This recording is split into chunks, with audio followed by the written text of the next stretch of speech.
Hello and welcome to the Grill Nation show. I'm your host, Jason Grill. Thanks for joining us today on 980 AM KMBZ or on podcast, or if you're watching us on social media, we greatly appreciate it. We are going to have an awesome show today. We're going to be talking about the future of work, commercial real estate. What is our office space is going to look like now that we're kind of coming out of COVID. So many amazing topics, and I want to thank the Kansas City Area Development Council for helping me set up this show today. I want to welcome our guests. We have Jill McCarthy, the Senior Executive of Corporate Attraction at KCADC, Peter Sloan, who's the Director of Interior Design at HOK, Leah Fitzgerald, who's the Managing Director and Market Leader at CBRE Kansas City, and Stacy Roth, who's the Vice President of Strategy and Engagement at Scott Rice Office Works. Welcome to the show, everybody. How are you today? It's great. Great to see everyone. And if you're listening on the radio, we have a big group today, so it's exciting to have everyone.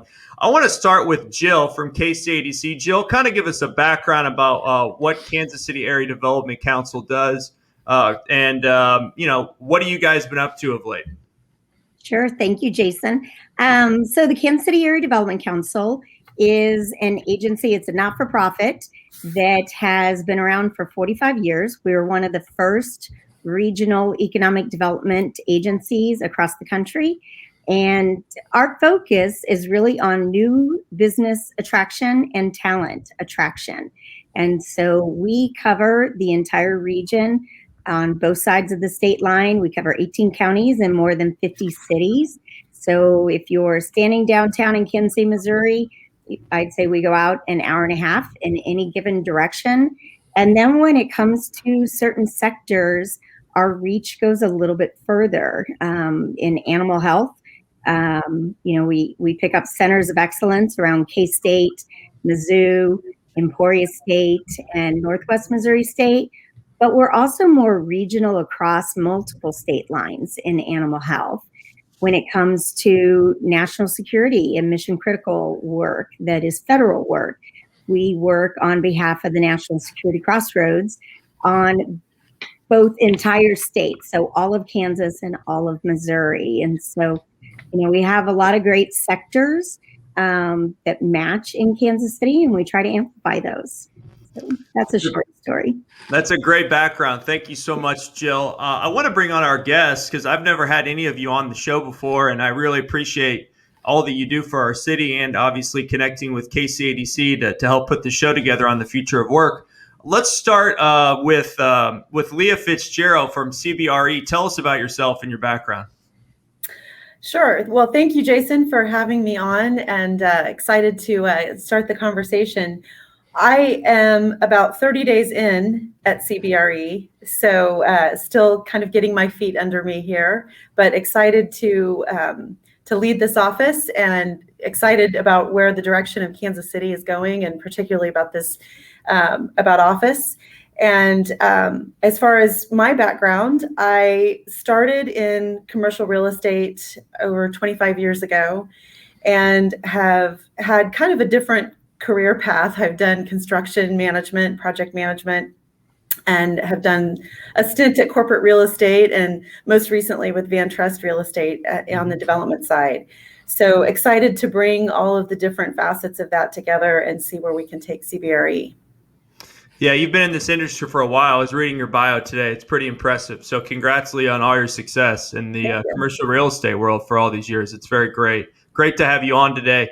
Let's go next to Peter Sloan with HOK. Peter, tell us about yourself and about HOK.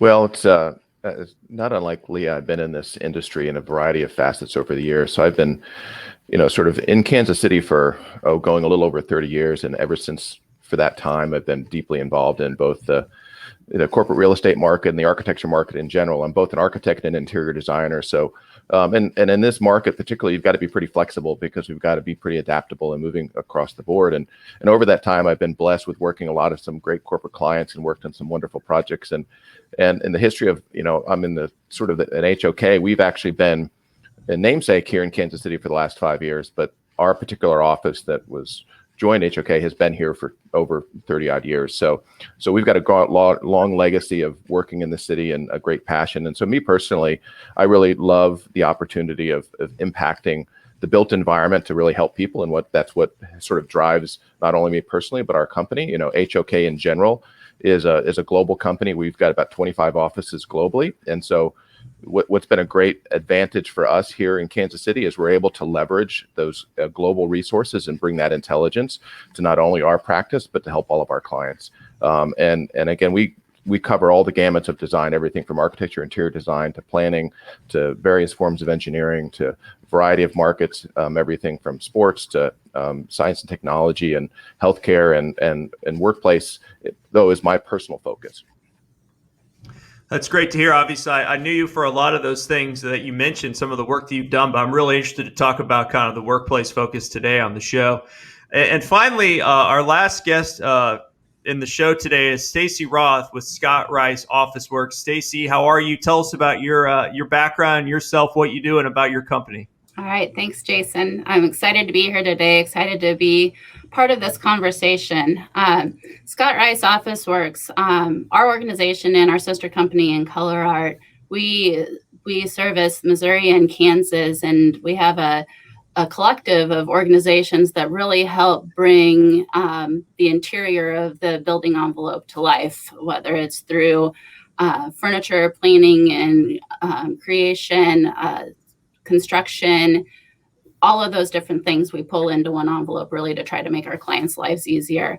And my role, I've been in the Kansas City community going on about 20 years now, and had the privilege to work for about 10 years at a design firm focused on workplace design. And now on the Scott Rice side, I'm entering my 8th year here. And really, my goal is to help connect the research and insights our partner Steelcase can bring to the table, looking globally at where work is going, where the future is going, and help bring that to our clients and our partners. That's great background, great information from everyone. We do that on our first segment of each show just to kind of lay the groundwork for who we're going to be talking to. And we have got a great group of experts here today. And we're going to be talking about kind of what the future of work looks like. What the office space world looks like when we go to work. Is it going to be different here in the future post COVID? Are we going to be going to work a certain amount of days a week? I mean, there's so many different topics, and I'd like to talk too about our commercial real estate outlook with Leah. I want to thank the KCADC for helping put together the show. Very exciting guests. I'm your host, Jason Grill. As always, you can connect with the show online at Jason Grill on Twitter or at Grill Nation Show. Our website is grillnationshow.com. We'll be right back after the break with more of the Grill Nation Show. If you're listening on the radio, thank you for joining 980 KMBZ. If you're listening on podcasts on Apple or Spotify, thank you. And if you're joining us live here via video, we greatly appreciate it. We'll be right back after this break.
Okay, everybody, we're back. We're going to go live here on the recording here in a second. Appreciate you guys bearing with me there while we recorded the segments, and we'll go in here in a second.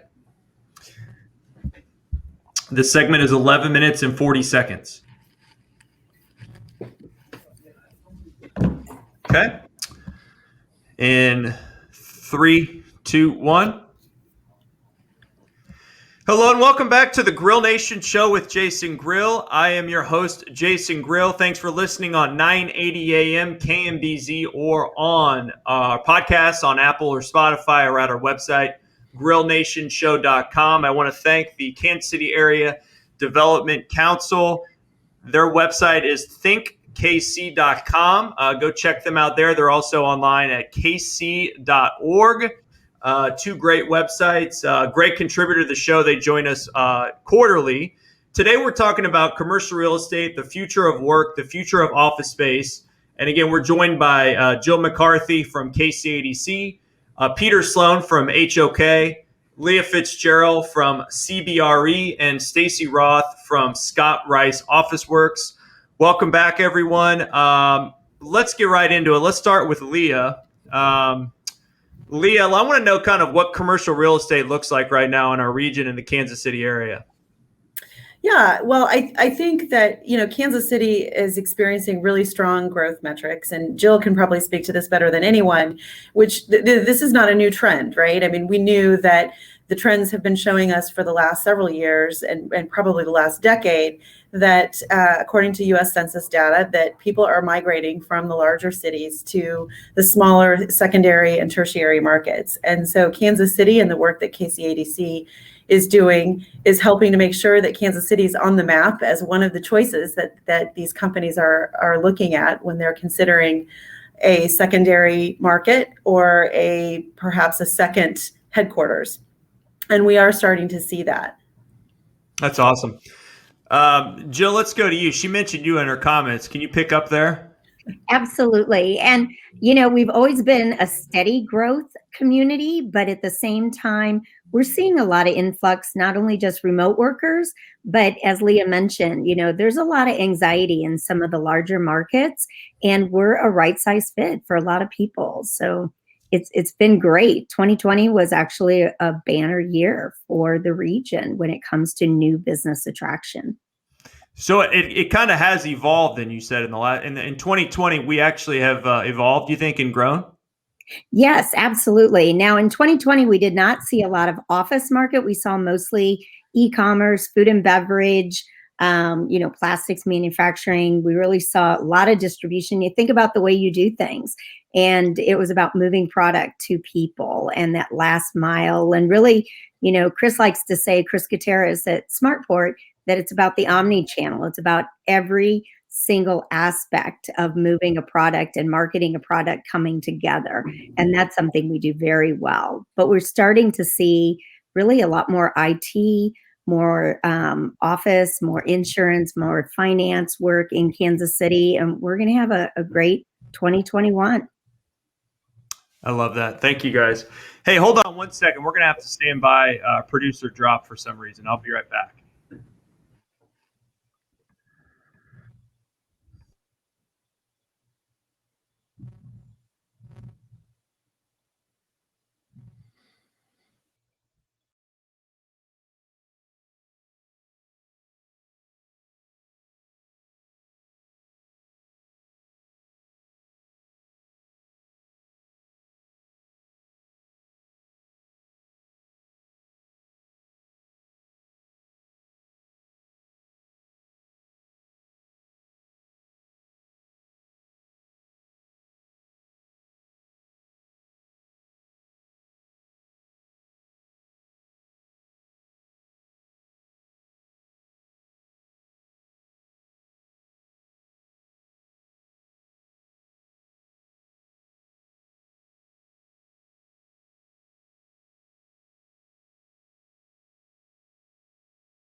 Sorry about that.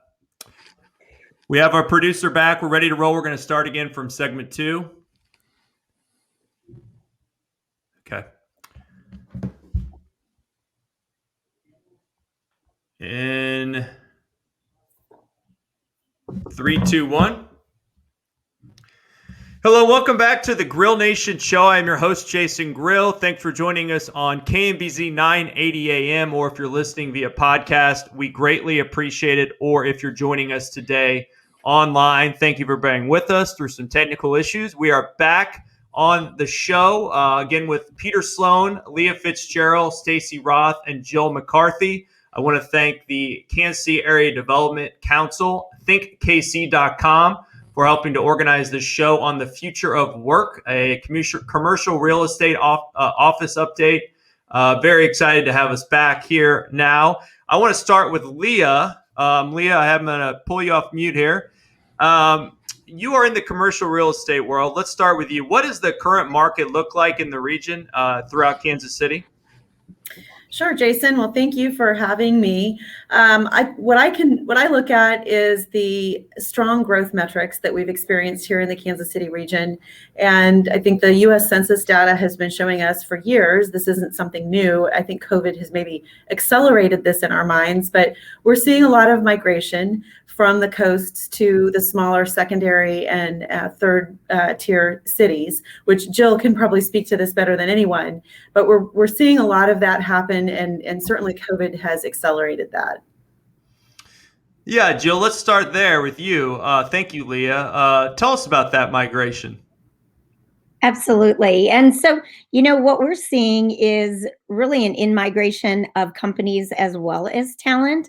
Some of the ratings that came out last year, whether it's LinkedIn or Finance or many other publications, had really ranked Kansas City high, usually 1 through 5 when it comes to in-migration for talent. And then we're also seeing actually a lot of activity in business attraction, where 2020 was a tremendous year for us, really a banner year for new business attraction in e-commerce, in manufacturing, PPE manufacturing, food and beverage. What we're seeing now is a real uptick in finance, insurance, cyber, technology. We're getting back to seeing a lot of activities in many different industry sectors. Mm-hmm. And what did we see in 2020, like throughout the last year or so? We'll start with Jill.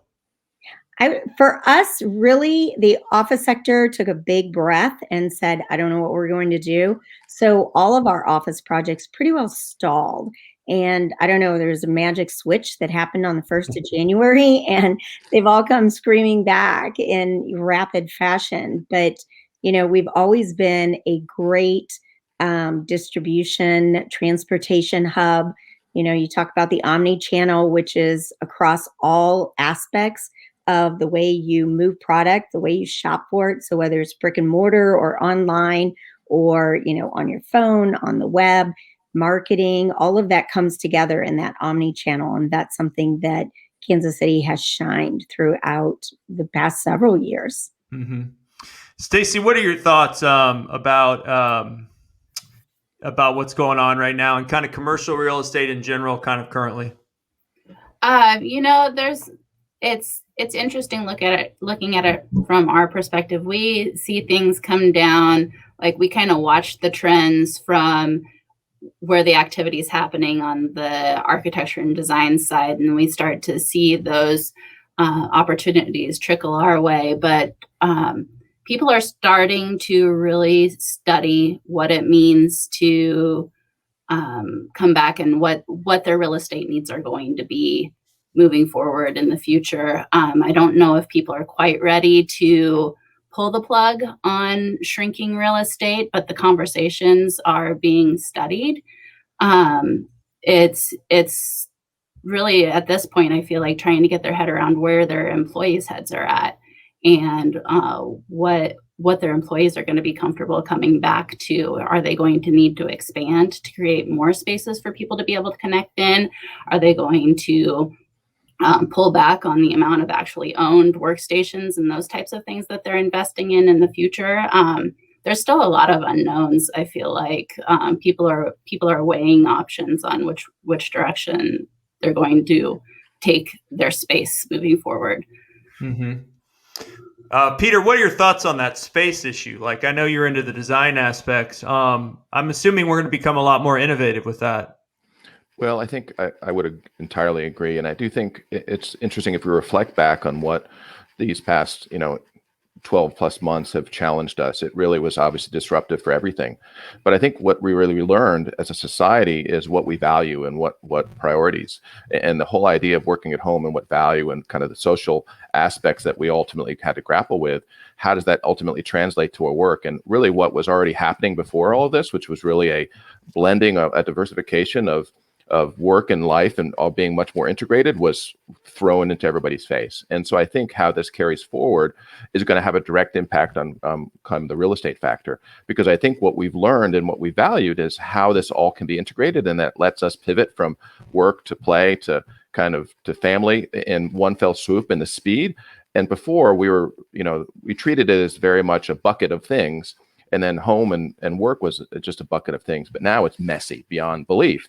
And I think the entire system has to be viewed as an ecosystem that allows people to participate to how they want to do it. And what that means from a design perspective is we have to be much more nimble, much more supportive of flexibility and the differentiations in the marketplace and people's individuals' needs in space, because people became more acutely aware of what really mattered to them. And so we as a profession have to respond to that. Mm-hmm. And it's crazy how I'm just trying to, in my mind, imagine, how many people are going to go in and how many days a week. And Jill, I know one of the issues we had as a city was a lack of Class A office space in Kansas City. And then a couple projects got through city council and were figured out. And where does all that stand now with kind of post-COVID? Are we recruiting more and more? Do we need to build more of it? Do we need less of it? I mean, what are we doing right now with Class A in our kind of our core? Absolutely. And I would say there is some Class A space available, and we're marketing the heck out of it. I would also say, we're doing some pretty unique things. We're looking at companies that have like-minded really structures. So you think about creativity, you think about Hallmark and the birthplace of creativity in Kansas City, and all of the other companies that have come in because of Hallmark, and all of the companies that have spun out because of Hallmark. So it's easy for us to, look at high stress areas around the country and market directly to those types of companies and say, why don't you want to come here and be part of this synergy? And so, yes, going back to your question, we have some Class A. Do we have enough? Probably not. I think there are some builds going around the region as a whole that are pretty exciting. Some reconditioning that is also pretty exciting. But when it comes down to some of the really big projects, we were losing those before. We would come down to it's us versus Atlanta, and Atlanta would win because they had 10 buildings going up, and a client company had the opportunity to really just put their stamp on a building and all the finishes. And we did not have that previously. So do we have enough? Not in my opinion. but we have more in the future coming. And I always am interested to see like cities, kind of how they look and how they feel and design. You mentioned kind of refurbishing some older spaces too. You think we'll see more skyscrapers, or across our country or across across Kansas City? I mean, are people going to still build these high buildings in downtown areas in the next year or two? Do you think, Leah? What do you think? Well, I certainly hope so, but I think that you could also argue that we don't have any skyscrapers in Kansas City. It's all relative, right? Yeah, right. I mean, technically, I think by the code, what is it, 7 stories and up is a skyscraper, but I think people in New York might laugh at that. I certainly hope so. I want to pick up on something that Peter mentioned about the messiness, and I think that CBRE has a lot of really data-driven, great research, and we utilize that and continually update our research and push that out to all of our employees. But what strikes me about all of this is that you really need a professional to help you understand that, because it is messy and it's constantly evolving. And whether you're working with a professional architect such as HOK, or someone helping you organize your office layout such as Scott Rice, or someone at CBRE to help you navigate through all of that data that's coming at us. And as we all know, that data is delayed by 6 months or more from the realities of what we're experiencing. And I think, the more we talk about flexibility, the more that data becomes important, right? Where you have to really understand what it means for you and your business and your market, because you can't just look at the data. Mm-hmm. That's a great point. We got about a minute left in this segment. Jill, how are we competing with our peers in the last year? Have we been we've been competing like we want to for these offices and for these jobs? Are we trending upwards? Where are we at as a market? I think, like I mentioned before, we were winning and we continue to win the remote worker, those that are trying to get out of challenging environments. And while we didn't see a lot of office projects in 2020, they're hot right now. And we have several that are right on the cusp of announcing one maybe later this week. That would be 450 jobs, great jobs, a well-known name company. And so we have a lot of those in the lineup ready to roll this year. That's exciting. I can't wait to hear about that. We're going to come back after the break, and I want to talk more about kind of what the office designs are going to look like post-COVID, what the future of work will look like. Again, will people be spending more or less time in their office here in 2021 or in 2022? And will this remote work that Jill keeps talking about, will this continue to be a trend of companies sending people to Kansas City from maybe one of the coasts, or people wanting to move here? And can they locate here easier with our remote work access? You're listening to the Grill Nation Show here on 980 AM or on podcast or online at grillnationshow.com. Thanks for joining us today. We'll be right back.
Okay.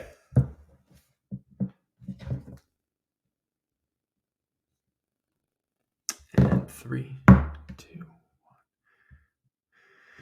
Hello, and welcome back to the Grill Nation Show. Thanks for joining us on 980 AM KMBZ or on podcast on Apple or Spotify. We appreciate you joining us as always there, or on our website, grillnationshow.com. You can connect with me on social media at Jason Grill and at Grill Nation Show on Twitter. I'm also on Facebook, LinkedIn, Instagram. Just search for my name. I want to thank our great guests so far today.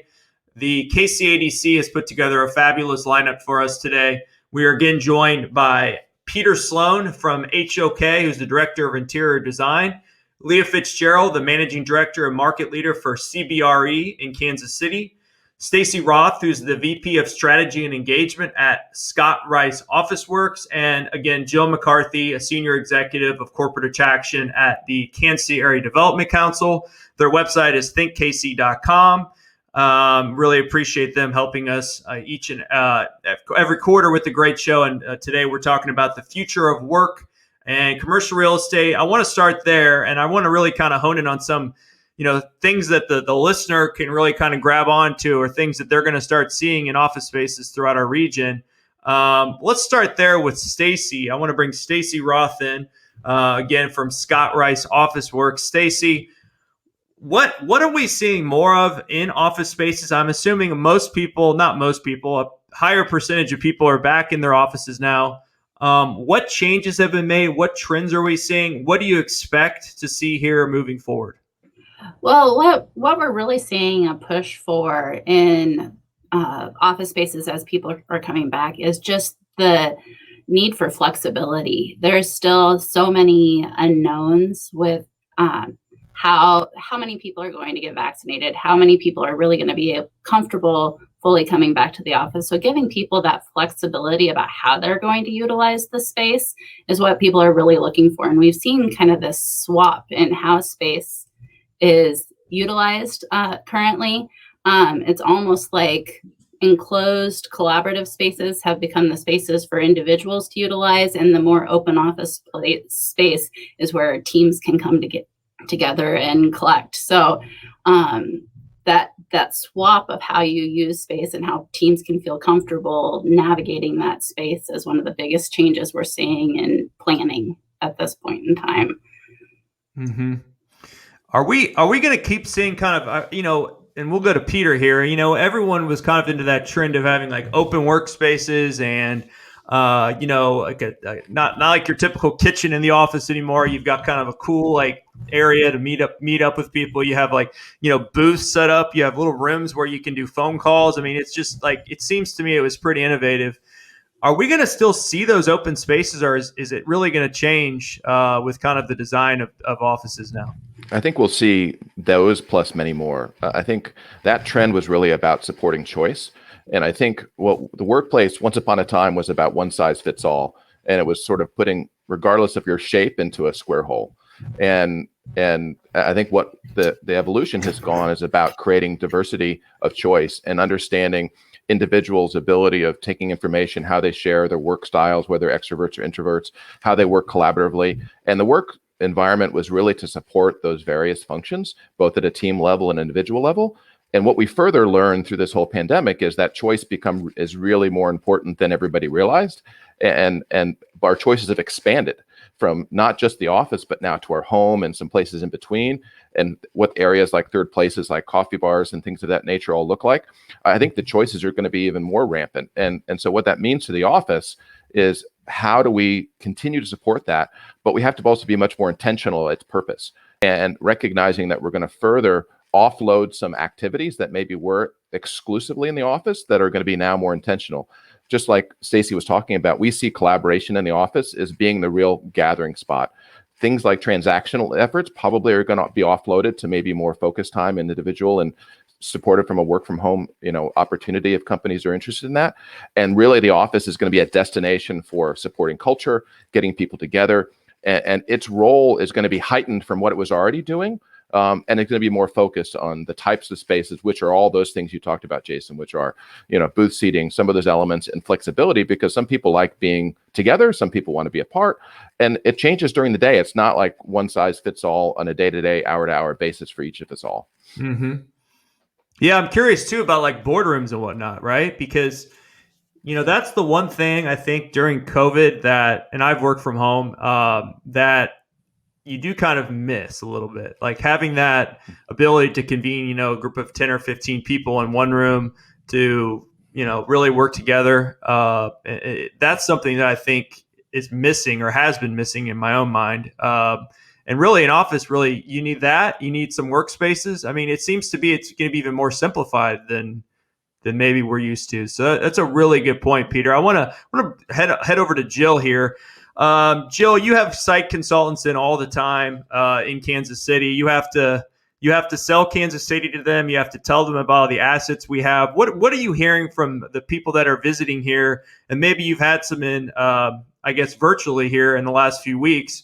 What are they saying to you about what they're looking for? That's a good question. And yes, we did have in 5 site consultants from around the country just a little over a week ago. One from kind of the New York, Connecticut area, one from the Midwest, one from Atlanta, one from Dallas, and one from LA. And so really a broad breadth of experience. And it's interesting because they all came together on that same channel that you're hearing from Leah and Stacy and Peter. It's about choice and it's about flexibility. And while I think it is important to have that office together time, you think about the mentoring that goes on, the team building, the just, being able to feel connected in the office. Yet there's a lot of really productivity that happens in this work from home space too. And so I think you're going to see more flexibility. And that's really what we heard from the site consultants, was that employers that want top talent will have to provide more choice and more flexibility. So those were kind of the key buzzwords during that conversation as well. Very much online with what you're hearing today. Mm-hmm. Yeah, I mean, that's kind of the name of the game, flexibility. Now that you've been able to work from home, some people miss the office. Some people actually don't miss the office. So you got to find a middle ground. Yeah, company culture is huge, right? And that is something Jill mentioned about the mentor programs and just kind of connecting with people. Can that still happen, I guess you would say, if you're only going to the office a couple days a week here in the future? Is that something you believe that can still happen, Stacy? I was just having a conversation this morning at coffee about that subject. And what we were talking about is, if you've got a long tenured team, that culture is going to kind of travel home with them, and you're able to maintain that culture within that kind of smaller team. But over time, the connection to the whole starts to erode a little bit. You start to lose connection with those people you might serendipitously pass within the open office space, the workspace. And the thing that I think people are challenged with the most is, how do you bring new people into your organization in a remote fashion and allow them to kind of absorb that culture, some of those things that are really hard to connect with remotely and virtually. I think that's one of the biggest things that I hear from people is that onboarding and that mentoring aspect. That's going to be such a longer road to bring people along. I think there's a lot more chance to possibly lose people along the way that don't completely get your purpose, your sense. It's going to take a lot more effort to make that engagement happen. Those are the conversations that we're having right now with people. I would agree. Like, if you're a person right out of college and you started your job in March of 2020, you've moved to a new job, you've kind of lost that year of kind of feeling connected to your coworkers. Leah, talk to us about how this affects you with CBRE. I mean, we talked a little bit about remote work and how Kansas City is growing in that recruitment area from other states. I mean, what is your take on that? And how does a new form of leadership, I guess, affect kind of professional development as well? I don't want to cut you out of the last conversation. And we got to take you off mute here, Leah, real quick. Sorry about that. Go ahead. Sure. So I think that leadership is now, we talk about balance, and leadership is no different. I think you're going to see a lot more balance in not just professional development, but also now cultural development, right? So I think leaders are going to be more and more engaged in their people and making sure that they feel as though they're producing meaningful work. I think that's more and more important to employees now more than ever. It's not just about the bottom line and results driven. Of course, that's still a huge part of it, and that needs to be there. We can't lose sight of that. But I think there's going to be a balance to making sure that people have a sense of well-being and a sense of purpose in their work. Mm-hmm. Yeah, I completely agree. Peter, do you want to chime in there? Yeah, I think Leah was hitting it correctly, and even going back from with Stacy, I think the critical commodity that everybody that's a leader has to understand is what engagement needs to look like for your company. And engagement has just been challenged on every level. And anybody working from home has the ability of sort of being connected virtually, but they've got a different level of engagement that's tugging them from other sides. And when you're take for granted the built environment where you're in an office setting or any type of building setting, the environment is engaging all by itself. And so we have to find some way of making sure that the values and the attributes and the things that really matter and the purposefulness of why companies doing business is reinstituted and recommunicated to everybody up and down the organization. And what we've seen is some of the younger generation need that level of engagement at a higher level than some of the more tenured ones. And only because they're very much about a very fast paced kind of level of engagement of what they're looking for. And so that's the pace by which companies have to think, how do I keep the culture going? What does that look like? And it has to be much more provocative in some respects and much more intentional and much more deliberate to make sure that everybody at the end of the day is feeling that they're all rowing together, that you don't end up having people that feel isolated or not connected. And so that's a really important piece. And that goes back to the overall health and well-being of the employees in general. So there's a lot of factors that leadership has to pay attention to now. And we'll focus on that. We're going to start right there after our break here. Thanks for joining us on the Grill Nation show today. We'll be right back for our final segment. Thank you guys for doing that. We're going to take one more segment here. Our producer is saving it as we speak. And then we'll take a photo of our group, and then we'll do a sneak peek that I can utilize on social media with the great folks at KCADC. So thanks for everyone's help and patience so far. And looks like he taped that segment pretty quickly. Okay, hold on. This last segment will be 9 minutes and 8 seconds.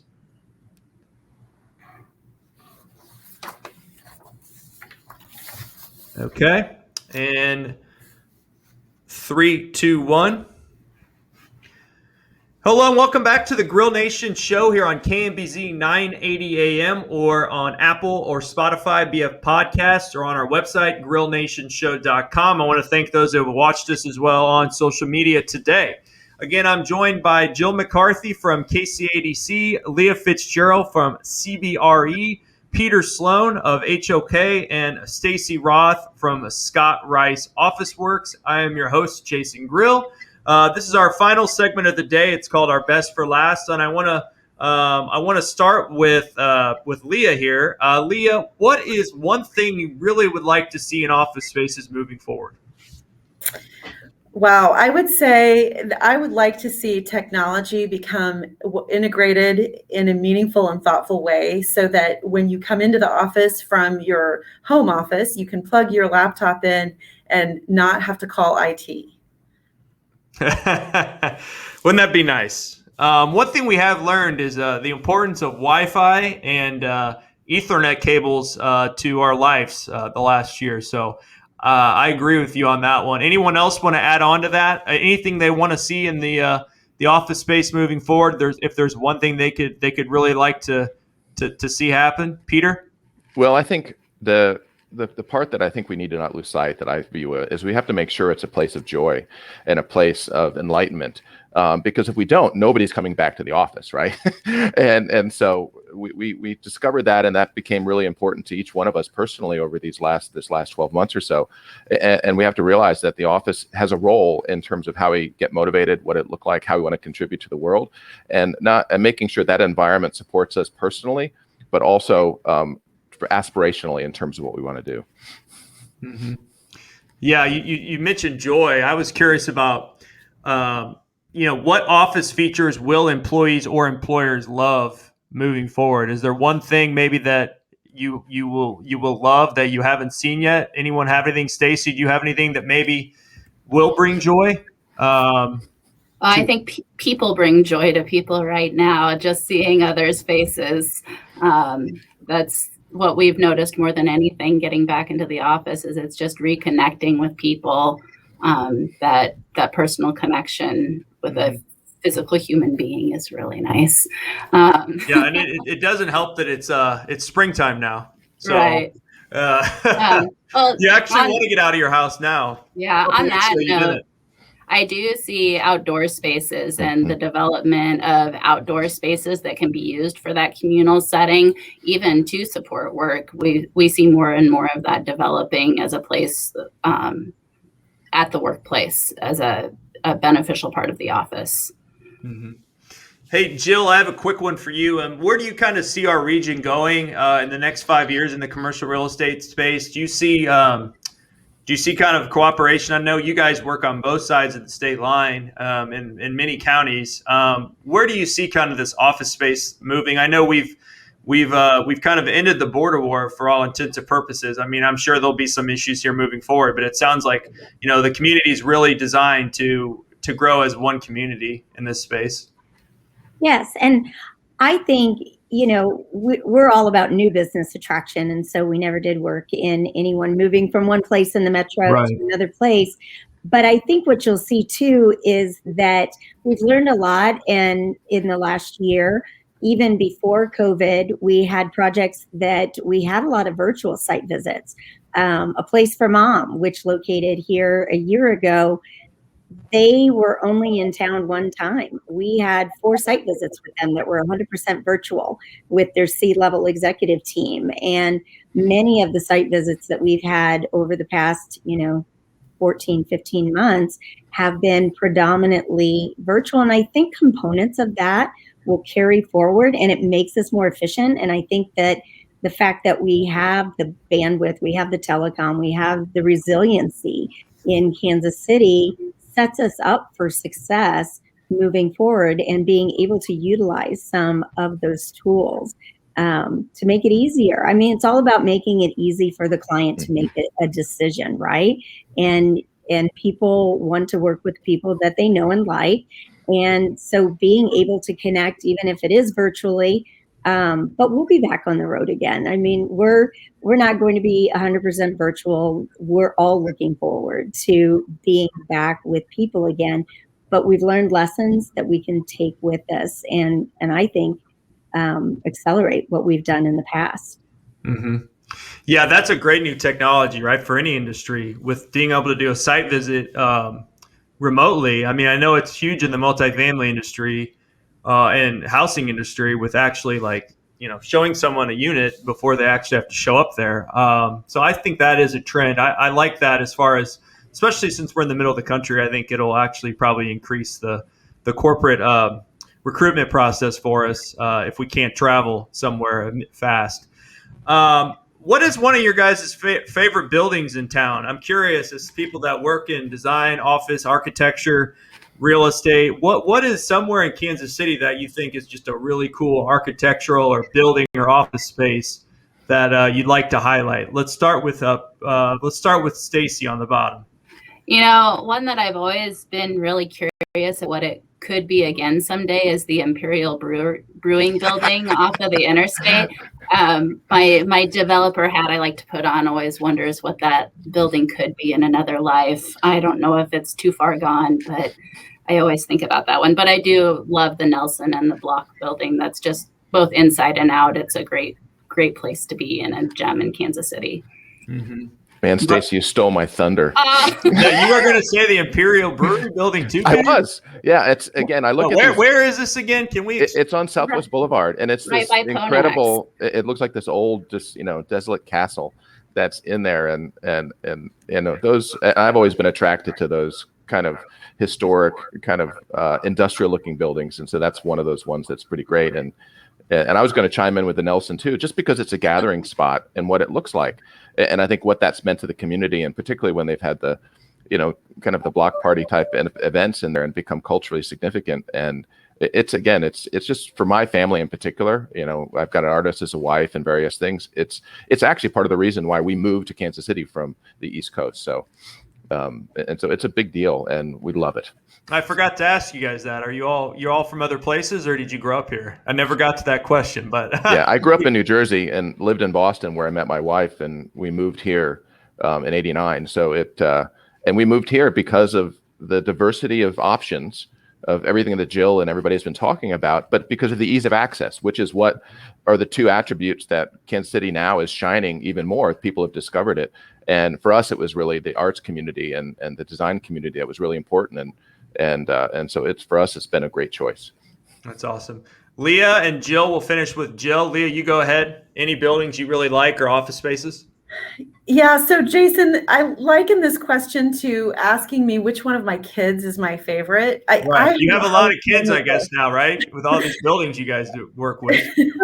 Yeah. I mean, I think that we all, to some extent, become involved in this profession because we love the built environment, right? So, I mean, I can see there's any number of buildings that the from the small, where the old Fiddly Fig in Brookside, I love that building, and the new Kansas City Star that with all that copper facade, I think is just fantastic.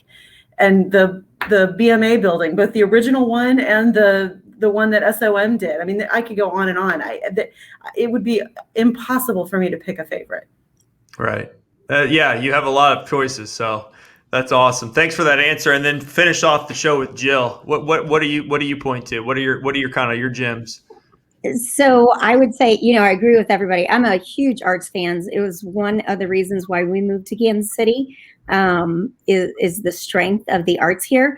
But for me, it's got to be Union Station. I look at that and I think there is no more beautiful building from the ground up, and what a hallmark that is for the Kansas City region. It's extraordinary, and shout out to them for all that they do. Yeah, very much so. Well, I appreciate all of you coming on the show today and educating our listeners about the future of work, some of the things that you're excited about, where Kansas City's going. We could talk for hours about this, and I'm assuming our friend Jennifer Lyon, and we might talk and have another show devoted to this later in the year, because I just think it's fascinating. I'm jealous of all your guys' careers that you work in. I wish I could spend a day with you and kind of learn about these industries. I'm fascinated by all these things you all are doing right now. So I want to thank the Kansas City Area Development Council, Peter Sloan from HOK, Leah Fitzgerald from CBRE Kansas City, Stacy Roth from Scott Rice Office Works, and Jill McCarthy, of course, from KCADC for coming on the show today. Thank you, everyone. And thanks to our listeners for joining us. We'll see you again next week. Take care and have a great day. Okay, everyone, I got to do a sneak peek. We're going to tape this. We're going to keep it moving here, and so we can share this on social media. The question I have, and I'm going to keep this to 2 minutes, is what is one thing you're excited about as it pertains to the future of work? So think about some sort of an answer here, and then we'll tape this real quickly.